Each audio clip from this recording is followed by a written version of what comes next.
Welcome to Pratap classes. दोस्तों, Pratap classes के YouTube channel पे आपका स्वागत है। आज हम चर्चा करेंगे राजस्थान पुलिस 2022 और आपको पता है एग्जाम क्लियर हो चुका है कि मई के अंदर एग्जाम होगा। तो अपनी तैयारी को चार चांद लगाने के लिए प्रताप क्लासेस पर निरंतर आपको एक क्लास मिल रही है। बै पार्ट जो राजस्थान पुलिस के अंदर बै पार्ट के अंदर 35 जो टॉप पर्सन आएंगे, 35% का मतलब current, geography, history, political science का जो मिश्रण आएगा उसके लिए निरंतर आपको ये क्लास दी जा रही है। और आज टेस्ट नंबर 3 रोज शाम 3 आपको रोज शाम 8 बजे ये प्राप्त हो रहा है। तो इंपॉर्टेंट है, इसकी पीडीएफ भी आपको प्राप्त हो रही है। रोज 8 बजे आप क्लास लें ताकि राजस्थान पुलिस के अंदर जो भी आपने तैयारी की है उसको यहाँ आप परिपूर्ण तरीके से अंतिम दिनों में क्लियर कर सकें। तो देखो आपकी कितनी तैयारी है और आप कितना सही कर सकते हैं। पूरी कहानी इस प्रताप क्लासेज के इस चैनल पे आपको लगातार मिलती जा रही है। तो आप शेयर जरूर करना चैनल को। देखो, लाइक करोगे, शेयर करोगे, आप सभी सपोर्ट करोगे तो निरंतर आपके साथ बने रहेंगे। और स्टार्ट पहले क्वेश्चन से देखिए, ज़्यादा आपका टाइम ज़ाया नहीं करेंगे। और पहला ही क्वेश्चन, बिहू निम्न में से किसका लोकप्रिय उत्सव है? सुना होगा नाम आपने। बिहू महोत्सव बनाया जाता है असम के अंदर। कहाँ पे? असम राज्य के अंदर बिहू महोत्सव बनाया जाता है। इसके अलावा कुछ और महोत्सव है, जैसे आपको सबसे ज्यादा याद रखना है पश्चिम बंगाल का दुर्गा पूजा महोत्सव। अभी हाल ही में यूनेस्को की सूची में उसको शामिल किया गया उस उत्सव को, इसलिए इतना इंपॉर्टेंट हो जाता है आपके लिए। पश्चिम बंगाल में दुर्गा पूजा विशेष याद रखना। इसके अलावा बिहार में छठ पूजा का बड़ा महत्व है। बिहार में छठ पूजा का बड़ा महत्व है। उड़ीसा में कोणार्क सूर्य मंदिर है। पूरी जगन्नाथ यात्रा निकलती है, बड़ी शानदार मुहर्रम होती है, उसको भी याद रखना। तो ये सारी चीजें आपके लिए इंपॉर्टेंट है। चलते हैं दूसरे पर्सन की तरफ। जो मुख्य फैक्ट है जो पेपर में आते हैं उसी की चर्चा करूंगा। राष्ट्रीय विज्ञान दिवस किस दिन बनाया जाता है? राष्ट्रीय विज्ञान दिवस किस दिन बनाया जाता है? तो अभी ताजा बनाया गया 28 फरवरी को। क्योंकि इस दिन बनाया क्यों जाता है? क्योंकि रमन प्रभाव की खोज की गई थी। और 2022 के अंदर जो 28 फरवरी को विज्ञान दिवस था उसकी थीम याद रखना, सतत भविष्य के लिए विज्ञान और प्रौद्योगिकी में एकीकृत दृष्टिकोण, सतत भविष्य के लिए। और आज आपको पता है अंतर्राष्ट्रीय महिला दिवस है 8 मार्च के दिन। तो ये दिवसों पर भी चर्चा करते रहना कभी कभी। तीसरा, रोलेट एक्ट किस वर्ष पारित हुआ था? नाम सुना है आपने, रोलेट एक्ट 1919 का अधिनियम, जिसे हम एक काला कानून कहते हैं। 1919 का अधिनियम जो मोंटेग्यू चेम्सफोर्ड अधिनियम के नाम से जाना जाता है। और रोलेट एक्ट क्या था? न कोई दलील न कोई वकील, सीधा अगर कोई सरकार के विरुद्ध जाता है तो उसका सीधा जेल में डाला जाएगा। और उसके विरोध में आपको पता है 1917 रोलेट एक्ट अधिनियम किस वर्ष पारित हुआ था? 1919 में। ये रोलेट एक्ट कब का था? 17 का था। और इसी अधिनियम को लेकर 13 अप्रैल 1919 की बात है, अमृतसर के जलियांवाला बाग उसमें लोग इकट्ठे हुए थे और गोलियां जनरल डायर के द्वारा बरसाई गई थी। वो इसी रोलेट एक्ट के विरोध में बरसाई गई थी। तो रोलेट एक्ट पूछे 1917 का है, लेकिन अधिनियम पारित हुआ था ये 1919 में। चौथा क्वेश्चन, उच्च न्यायालय के न्यायाधीशों की नियुक्ति कौन करता है? देखो, पॉलिटिकल आपको राजस्थान की भी पढ़नी पड़ेगी और इंडिया की भी पढ़नी पड़ेगी। तो उच्च न्यायालय, अब ये उच्च न्यायालय का मतलब होता है हाई कोर्ट। राज्यों के अंदर जो उच्च न्यायालय होता है ना, अनुच्छेद पढ़ा होगा आपने, अनुच्छेद 214 के अंदर न्यायाधीशों की नियुक्ति की जाती है। न्यायाधीशों की नियुक्ति करते हैं तो कौन करता है? हमेशा राष्ट्रपति। पूरे भारत के अंदर टोटल जो हाई कोर्ट है, उच्च न्यायालय, वो 25 है, ध्यान रखना। अंतिम 25वां बना था 1 जनवरी 2019 को आंध्र प्रदेश। 25 हो चुके हैं। उन 25 के 25 में चाहे मुख्य न्यायाधीश हो चाहे न्यायाधीश हो, उनकी नियुक्ति राष्ट्रपति करेगा और उनको हटाया जाएगा संसद की जो महाभियोग की प्रक्रिया होती है उसके तहत। तो ये आपको याद रखना है। अगला देखिए, विश्व में सबसे बड़ा द्वीप कौन सा है? विश्व में सबसे बड़ा द्वीप, तो आसान सा क्वेश्चन है, ग्रीनलैंड। कौन सा ग्रीनलैंड है द्वीप सबसे बड़ा? इस द्वीप को दुनिया का सबसे बड़ा आइलैंड भी कहा जाता है, ये भी ध्यान रखना। और ये आर्कटिक जो महासागर है और आर्कटिक और अटलांटिक महासागर के बीच स्थित है, न्यू गिनी द्वीप। इसके अलावा न्यू गिनी द्वीप है विश्व का दूसरा बड़ा। लेकिन आपसे पूछे सबसे बड़ा द्वीप समूह कौन सा है, तो वो इंडोनेशिया आएगा, ये भी ध्यान रखना। अंतर होता है इन चीजों।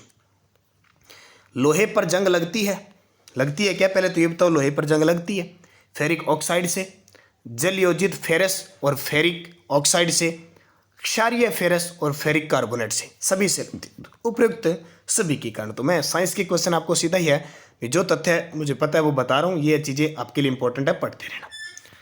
फिर देखिए, विद्युत बल्ब का फिलामेंट किसका बना होता है। अब आपको आज थोड़ी आवाज़ अलग सी लगी होगी क्योंकि आपको पता है कौन पढ़ा रहा है आज। तो लगातार मैं क्लास इस पे देने की पूरी कोशिश करूंगा, आप निरंतर जोड़िए सभी विद्यार्थियों को कि यहाँ क्लास चल रही है। विद्युत बल्ब का फिलामेंट किसका बना होता है, तो ये तो सारे जानते हो घर पे, टंगस्टन का बना होता है।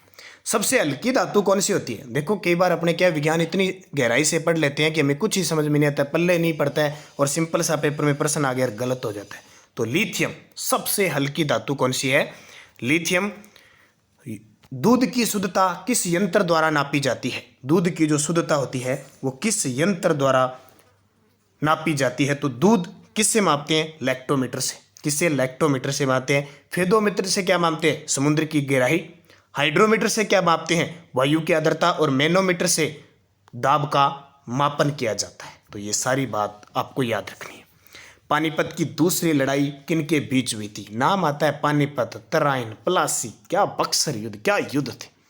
पानीपत की दूसरी लड़ाई किनके बीच हुई थी, याद रखना 1556 में हुई थी। नवंबर 1556 को पानीपत की लड़ाई हुई थी और अकबर का सेनापति था बैराम खां और हेमू के बीच हुई थी। हालांकि हम कह सकते हैं अकबर और हेमू के बीच हुई थी, लेकिन ये बेगम खान, ये बैराम खां है।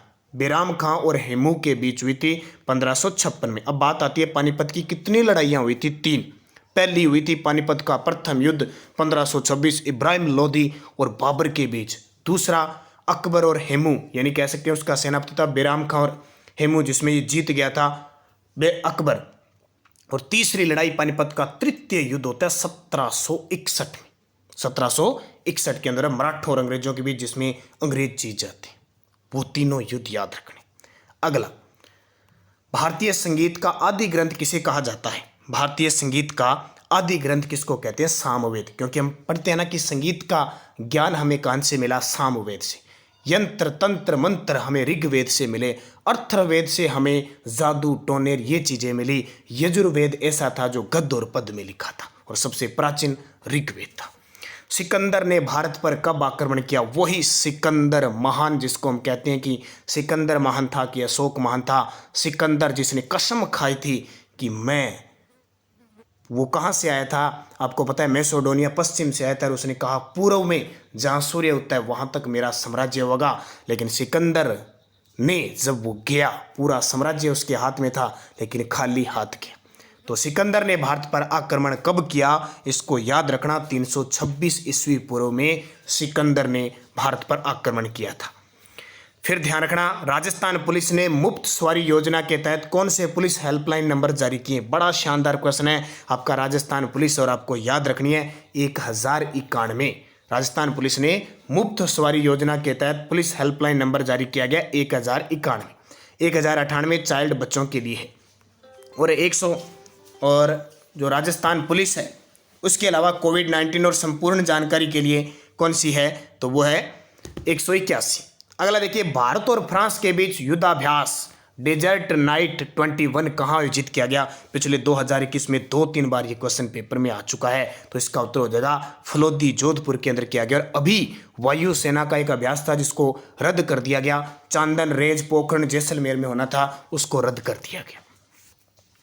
अगला देखो, 17वीं वन रिपोर्ट 2021 के अनुसार राजस्थान में सर्वाधिक प्रतिशत वनों वाले जिले। अब ताज़ा प्रश्न है तो ताज़ा तो पेपर में आएगा। तो सबसे ज़्यादा वन है उदयपुर में, फिर अलवर में और फिर प्रतापगढ़ में। सीधा सीधा लगा लेना। कम पूछे तो कम कहाँ पे, चूरू, हनुमानगढ़, जोधपुर में। तो लगातार आपको मैं क्लास दूंगा, कंटिन्यू जिस पे मैं क्लास दूंगा, तो आप निरंतर पढ़ना। हाल ही में किस स्थान पर देश का सबसे ऊंचा मौसम विज्ञान केंद्र स्थापित किया गया है। सबसे ऊंचा स्थान लद्दाख में जाना है अपने को। कहाँ पे, लेह लद्दाख। लद्दाख केंद्र शासित प्रदेश बन गया, ये भी आपको पता है। कमेंट करके मुझे बताओगे वर्तमान में इस लद्दाख, अगर आपको पता है जम्मू कश्मीर और लद्दाख दोनों के उपराज्यपाल कौन है, ये कमेंट करके बता देना मुझे। अगला देखो, संयुक्त राष्ट्र जलवायु परिवर्तन फ्रेमवर्क सम्मेलन में COP28 की मेजबानी कौन सा देश करेगा। तो COP28 की मेजबानी संयुक्त अरब अमीरात, जिसको हम कहते हैं UAE, संयुक्त अरब अमीरात। राज्यपाल द्वारा अध्यादेश जारी करने से संबंधित शक्तियों का वर्णन संविधान के किस अनुच्छेद में किया गया है।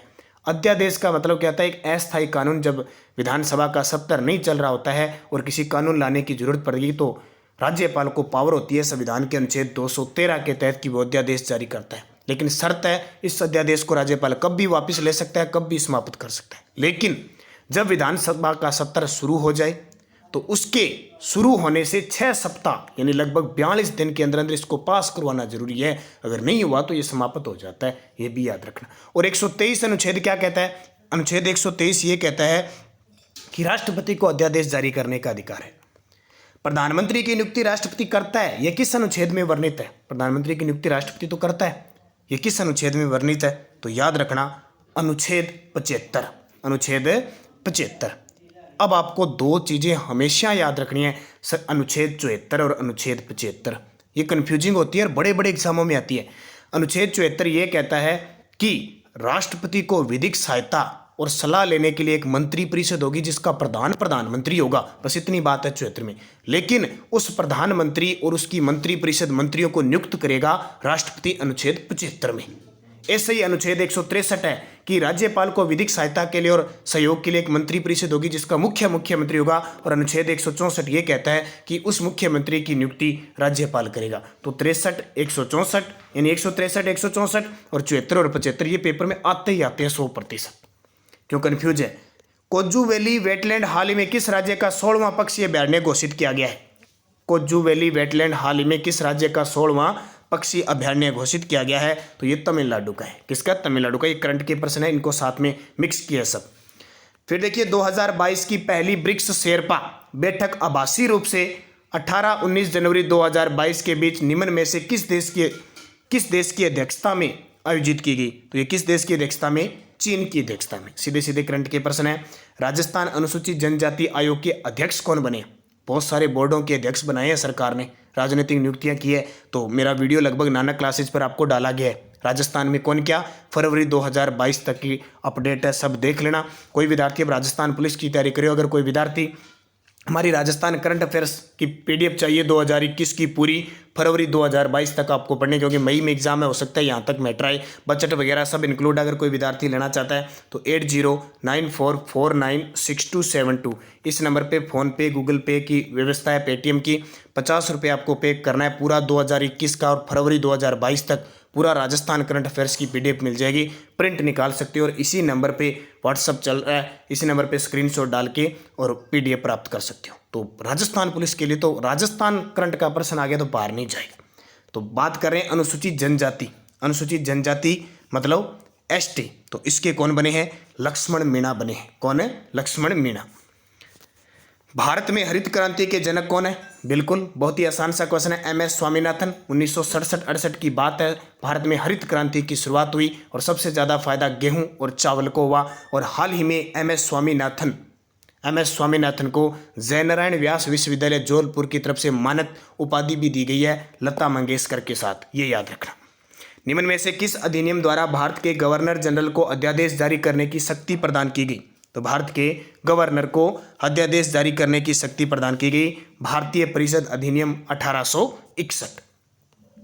भारतीय संविधान का कौन सा अनुच्छेद राष्ट्रपति के पद के लिए पुनर्निर्वाचन की योग्यता निर्धारित करता है? पुनर्निर्वाचन की योग्यता निर्धारित करता है अनुच्छेद, पुनर्निर्वाचन की योग्यता निर्धारित करता है। तो इसका उत्तर हो जाएगा। अब पुनर्निर्वाचन का मतलब आपको पता है, एक सूत्र याद रखना, रासनीरी पप्पू।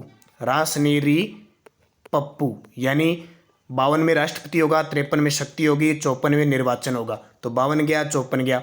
उसके बाद में उसकी रीति क्या होती है? 55 में आ गया। और उसका पद कितना होता है? रासनीरी पप्पू, ठीक है। तो पद हो गया 56 में, और 57 में क्या हो गया? उसका पुनर्निर्वाचन की योग्यता निर्धारित है। तो इसको याद रखना।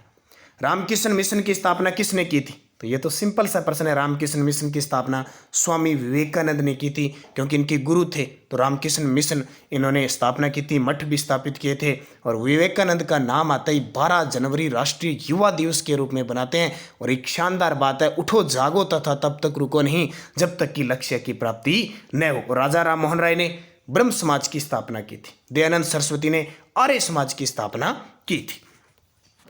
सुप्रसिद्ध चित्र बनी ठनी किस शैली पर आधारित है? बनी ठनी किशनगढ़ शैली की है, अजमेर की ये किशनगढ़ शैली। और राजा सावंत सिंह के समय मोर ध्वज निहाल चंद ने इसको ये बनाया था। बनी ठनी बड़ी शानदार चित्रशैली थी जिसको एरिक डिक्सन फ्याज अली ने प्रकाश में लाने का श्रेय जाता है और इसको भारत की मोनालिसा भी कहा जाता है।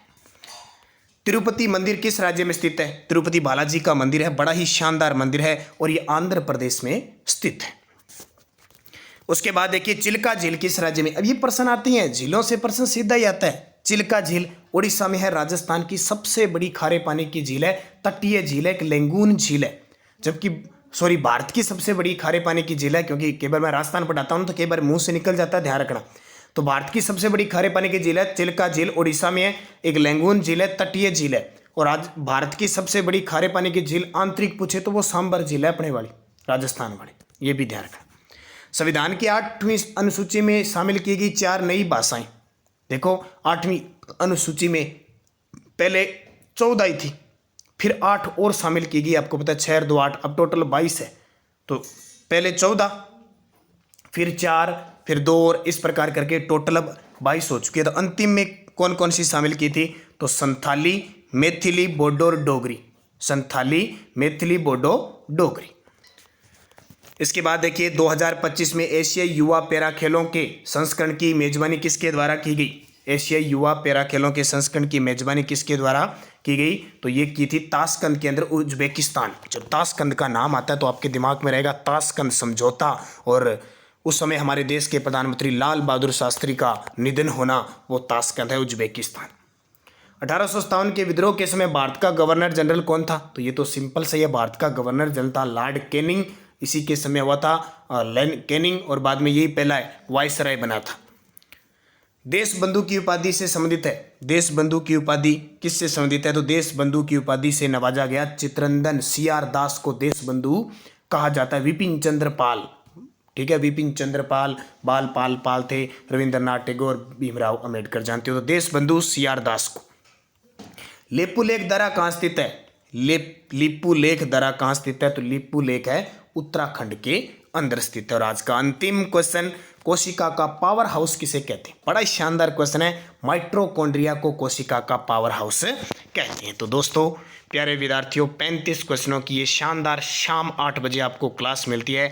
निरंतर इसको लेना, मैं कहता हूँ राजस्थान पुलिस के अंदर आपका बेड़ा पार हो जाएगा। बस पढ़ना आपको पड़ेगा, निरंतर अध्ययन आपको करना पड़ेगा। इससे रिलेटिव जो भी प्रश्न आते हैं उनको आपको अच्छे तरीके से पढ़ने पड़ेंगे। तो अध्ययन करोगे, निरंतर करोगे। प्रताप क्लासेस पे सुबह करंट अफेयर्स की क्लास आती है, वो जरूर देखना। अब इंडिया की आती है, आगे आने वाले हर एक एग्जाम में आपके लिए इंपॉर्टेंट है। और नानक क्लासेस पे तो आप निरंतर जुड़ोगे तो फायदा मिलेगा। निरंतर अध्ययन करना आपका काम हो जाता है। तो धन्यवाद सभी को। जय हिंद, जय भारत।